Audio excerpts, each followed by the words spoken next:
Bonjour à tous, bienvenue sur ma chaîne Caraïbes Entrepreneur. Je suis très content de vous retrouver pour cette nouvelle vidéo. Je remercie tous ceux qui se sont déjà abonnés à ma chaîne. Vraiment, ça me fait très plaisir. Et aussi, si ce n'est pas votre cas, eh ben, je vous invite à vous abonner en cliquant sur le bouton abonner et vous ferez partie de la communauté Caraïbes Entrepreneur. Donc aujourd'hui, nous allons parler d'un ancien député. Il s'appelle Jean Couzol. Jean Couzol, c'est Martiniquais. Il était en visite à Paris pour une conférence. Et là, il y a une interview qui est sortie avec lui, notamment sur son point de vue sur le AirPrag et par rapport à ce qui se passe en Martinique. Donc, je vous laisse écouter l'interview et je reviens tout de suite après pour les commentaires. A tout de suite. Monsieur Couzol, une réaction par rapport à la situation de la Martinique aujourd'hui? Écoutez, j'ai eu à parler de cette question dans le cadre du colloque. Ce n'était pas un sujet principal, mais enfin, j'ai fait allusion à cela. Mon avis sur ce qui se passe à la Martinique, c'est tout simplement la première tentative d'un gang du narcotrafic de s'imposer dans le paysage politique et social de la Martinique. Comme des gangs le font depuis maintenant 20 ans dans toutes les îles de la Caraïbe. Chez nos amis jamaïcains, il y a 289 gangs. Chez les Trinidadiens, il y a 211 gangs du narcotrafic. Chez les Haïtiens, ben, chacun le voit aujourd'hui, les gangs du narcotrafic ont pratiquement pris le pouvoir en Haïti. Et en Amérique centrale, c'est le même type de situation au Nicaragua, pas au Costa Rica, mais au Salvador et au Honduras. Des gangs dont d'ailleurs les premiers membres, les premiers initiateurs viennent des métropoles américaines et européennes.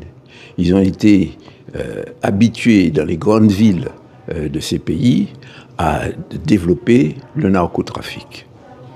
Et donc nous sommes en face d'une situation tout à fait identique à la Martinique, où des gens qui ont fait du narcotrafic à la Martinique se proposent d'exercer un pouvoir sur la population. Et comment le font-ils? Ben, premièrement, ils ont recherché un élément mobilisateur. L'élément mobilisateur, c'est la hausse des prix des produits alimentaires. Leur préoccupation sur ce sujet, c'est pas de changer cette situation, mais d'utiliser cette situation pour mobiliser les gens qui sont frappés de plein fouet par cette situation et s'imposer dans le paysage politique et social de la Martinique. Et là où on voit qu'il s'agit de gangs, c'est qu'ils ont des moyens tout à fait considérables. En effet, comment expliquer que des gens qui sont en chômage puissent se rendre à Paris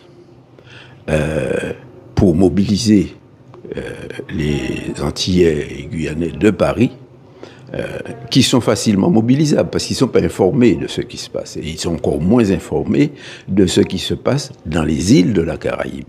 Ce que je viens de dire sur les différentes îles, ben, il n'y a aucune source d'information qui leur permette d'être renseignés de manière précise et complète sur ce type de situation.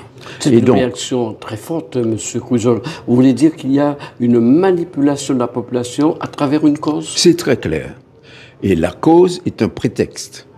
D'ailleurs, quand on dit qu'on veut ramener les prix de la Martinique au niveau des prix qui existent dans la métropole, c'est évidemment une déclaration démagogique. Parce que, quelle que soit la situation, il faut au moins payer le transport des produits qui viennent de la métropole et qui sont distribués à la Martinique. Donc si on ignore cette question-là, c'est pas qu'on la connaît pas, c'est simplement parce que on veut créer une situation qui n'a pas de solution. Il n'y a aucun moyen d'arriver à une solution où on ne paierait pas les transports qui permettent d'amener les produits à la Martinique. Et nécessairement, donc, ces produits qui viennent de France et de différentes parties de la France vont devoir être transportés gratuitement ou le transport sera payé par quelqu'un d'autre. Mais on ne peut pas faire ce type de déclaration comme étant une revendication. C'est une revendication qui ne peut pas aboutir, donc ça peut, dans ces conditions, continuer pendant très longtemps à justifier des manifestations, puisqu'on n'y arrivera jamais. Cela dit, il faut observer que nous avons affaire à des gens qui sont en mesure de voyager en première classe, en business class, entre Fort-de-France et Paris, qui sont en mesure de prendre un billet immédiatement quand ils en ont besoin pour revenir à la Martinique quand ils apprennent que le ministre est arrivé. Ce sont des gens qui entrent par effraction dans la résidence du préfet, et je peux expliquer le stratagème qu'ils ont utilisé. Ils ont mobilisé la garde, les policiers qui étaient dans la résidence, en amenant une vingtaine de personnes, faisant du bruit, gesticulant à l'entrée de la résidence préfectorale. Et ces personnes, donc, s'agitaient, et probablement la garde policière pensait que c'est par là qu'entreraient ceux qui veulent entrer par effraction de la résidence. Et en réalité, ce qui s'est passé, et qui faisait partie du stratagème, les dirigeants, en particulier le R, ils ont pris une voie latérale qui contourne la propriété de la résidence, qui est une propriété assez grande, et ils ont enjambé la clôture, et comme ça, ils ont pu entrer, pendant que les policiers s'occupaient de ceux qui étaient à l'entrée, à peu près à 500 mètres de la résidence. Ils sont entrés dans la résidence de cette manière.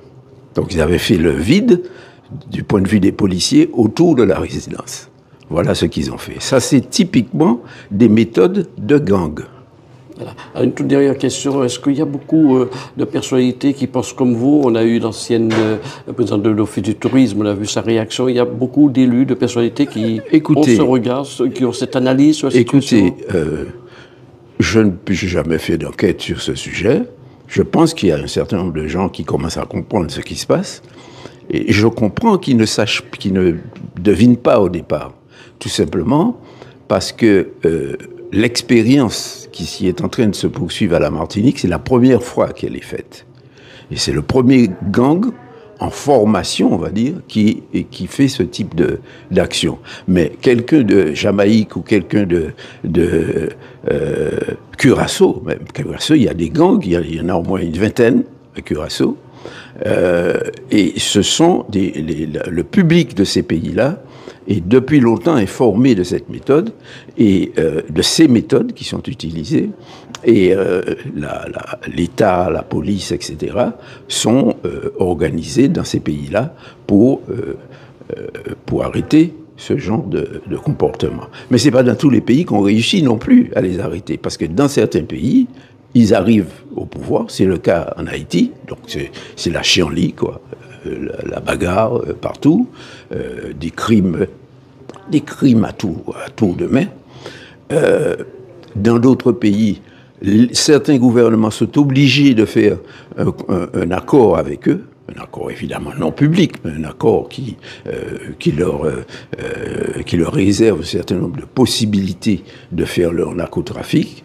Et dans certains pays, on a même des membres du gouvernement qui sont membres de gangs. Et donc, voilà le type de situation que nous avons. Merci à vous, Jean Couzol, de nous avoir donné votre analyse sur ce qui se passe à la Martinique. Une analyse assez pessimiste, le mot qu'on puisse dire. Merci. Pessimiste, je ne suis pas convaincu, parce que si le peuple est informé, si les réactions se mettent en place, si les forces, et là nous avons une chance, parce que nous n'avons pas que les policiers de la Martinique, comme c'est le cas par exemple dans un pays comme la Jamaïque. Ben, les policiers qu'on a à la Jamaïque, c'est les policiers jamaïcains. Sainte-Lucie, on a eu aussi des tueries organisées par des gangs. Il y avait au moins 2 gangs récemment. Je pense qu'il n'en reste que seul. Mais les responsables de Sainte-Lucie ont dû faire venir des policiers d'Antigua, de Dominique, de la Grenade, de Saint-Vincent, de l'ensemble des îles de l'OECS pour pouvoir faire face à ces gangs qui opéraient à Sainte-Lucie. Bon, mais c'est pas seulement Sainte-Lucie, dans les petites Antilles, qu'il y a ces gangs. Ça existe à Saint-Vincent. Ça existe à Antigua. Donc, c'est toute la Caraïbe qui est aujourd'hui concernée par ce développement nouveau et qui est un développement extrêmement préoccupant et menaçant pour l'avenir de ces pays. Suite à cette interview de M. Jean Couzol, ancien député, que peut-on retenir de cela? Donc, dans un premier temps, je vais vous présenter brièvement qui est M. Jean Couzol. M. Jean Couzol, c'est un Martiniquais, c'est un économiste, aussi un homme politique engagé. Il a été député européen jusqu'en 1988. Il était membre du Conseil économique et social et environnemental en France, donc à Paris, de 1984 à 1994. Il était aussi professeur à l'Université des Antilles-Guyane en Martinique jusqu'en 2013. Il a été vice-président du Conseil régional en Martinique jusqu'en 2015. Donc on peut dire que c'est quelqu'un qui connaît la situation économique et politique de la Martinique parce qu'il était à la fois économiste et politicien. En plus, c'est quelqu'un qui donne des conférences dans des universités prestigieuses comme la Sorbonne. Il donne des conférences aussi à l'international, donc il est connu aussi à l'international, et il écrit même des livres. Donc c'est quelqu'un qui connaît le sujet. Il connaît le sujet de la vie chère. Et aujourd'hui, par rapport à ce qu'il a dit, il a stigmatisé le RPRAC comme des narcotrafiquants. Il les traite de narcotrafiquants. Donc déjà, c'est la diffamation. Déjà, il juge les membres, les leaders du RPRAC comme des narcotrafiquants. Il n'a aucune preuve et c'est pas fondé. Voilà, ça, ce sont ses propos à lui, c'est son ressenti, si vous voulez. Et il va plus loin, il compare même le RPRAC aux narcotrafiquants des autres îles, des autres pays. Mais c'est grave ce qu'il dit. C'est grave. Il n'y a aucun fondement dans ce qu'il dit. C'est son avis à lui, mais c'est grave, quoi. Où sont les preuves? Donc, en fait, tous ceux qui sont à la tête du RPRAC, voilà, des Antillais, des gens qui vivent en Martinique, voilà, qui font partie de l'association, parce qu'il n'y a pas que Gladys Hod, Rodrigue, hein. Il y a d'autres personnes aussi avec eux. Il y a notamment leurs avocats qui sont là. Donc, tous ces gens-là, ce sont des narcotrafiquants. Voilà. Donc là, il stigmatise le mouvement. Et il va plus loin, il dit comment ça que des personnes qui ne travaillent pas arrivent à voyager en première classe, aller dans des restaurants. Mais, monsieur Jean Couzol, s'ils voyagent en première classe, c'est que ils sont aidés. C'est qu'il y a d'autres personnes avec eux. Ils ne sont pas tout seuls, monsieur Couzol. Il y a d'autres personnes dans le mouvement qui les aident financièrement. Voilà. Et puis, libre à eux. Ils auraient pu voyager en seconde classe, comme en première classe. Mais on sait très bien qu'en première classe, ils ont été en première classe parce qu'ils ne voulaient pas être dérangés, tout simplement. Voilà, ils ont leur raison. Peut-être même qu'on leur a offert des billets. Bon, vous assignez que ce sont des gens qui font partie des narcotrafiquants, et c'est grâce à cet argent qu'ils ont pu voyager en première classe pour venir en France, et vous dites qu'ils peuvent partir à n'importe quel moment, prendre le billet pour retourner en Martinique, parce que le préfet et le ministre de l'Outre-mer allaient se rencontrer. Et en plus de ça, il va beaucoup plus loin, il dit que lorsque le RPRAC est venu à la résidence préfectorale, qu'une partie des gens ont commencé à crier pour que la police puisse venir, et puis eux, ils ont enjambé de l'autre côté pour entrer. Mais c'est du n'importe quoi, puisque les avocats ont dit que quand ils sont arrivés, la barrière était ouverte. Donc il faudrait peut-être que monsieur Jean Couzol regarde des actualités, écoute ce que disaient lors du procès les avocats de Rodrigue Petito. Donc voilà, donc là, en fait, pour vous dire, il raconte n'importe quoi. Il raconte n'importe quoi.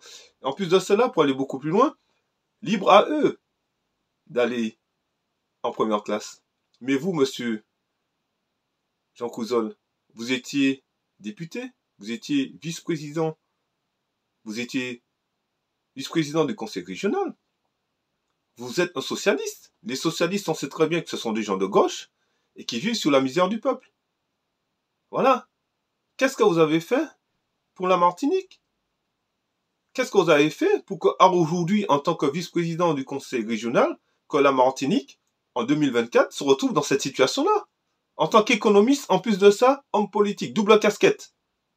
Quand le politique soit pas économiste, bon, ça peut être un peu plus compliqué pour lui. Parce que les notions d'économie, il faut les maîtriser. Mais vous êtes économiste et politicien, et la Martinique, en 2024, est dans cette situation-là. Et vous critiquez un mouvement qui est populaire, qui est pour le peuple et par le peuple.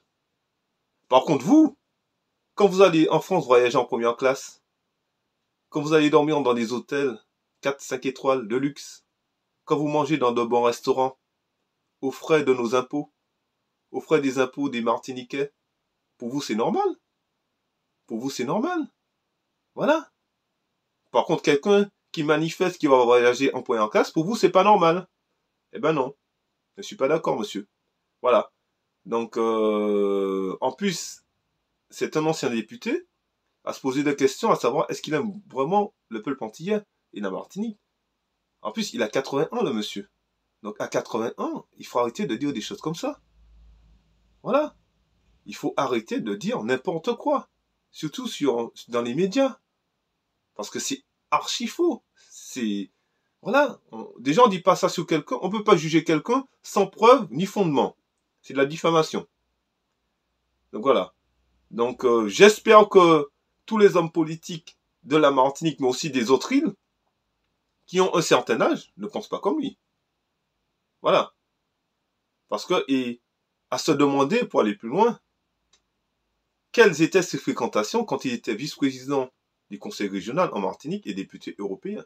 Voilà. Ça, c'est juste une parenthèse. Voilà. Donc moi, je suis pas d'accord avec ces propos. Laissez-moi dans les commentaires vos avis. Voilà. Dans le respect, bien sûr. Voilà. Parce que je respecte cet homme, je n'ai rien contre lui, mais je n'ai pas apprécié les propos qu'il a dit par rapport au RPRAC, qui milite pour une cause qui est juste le monopole d'une partie de famille qui dirige toute l'économie de l'île. Ce n'est pas possible. Ce n'est pas possible. Voilà. Donc je vous dis à très très bientôt pour une prochaine vidéo sur ma chaîne Caraïbes Entrepreneur. Et d'ici là, portez-vous bien les amis. Ciao ciao.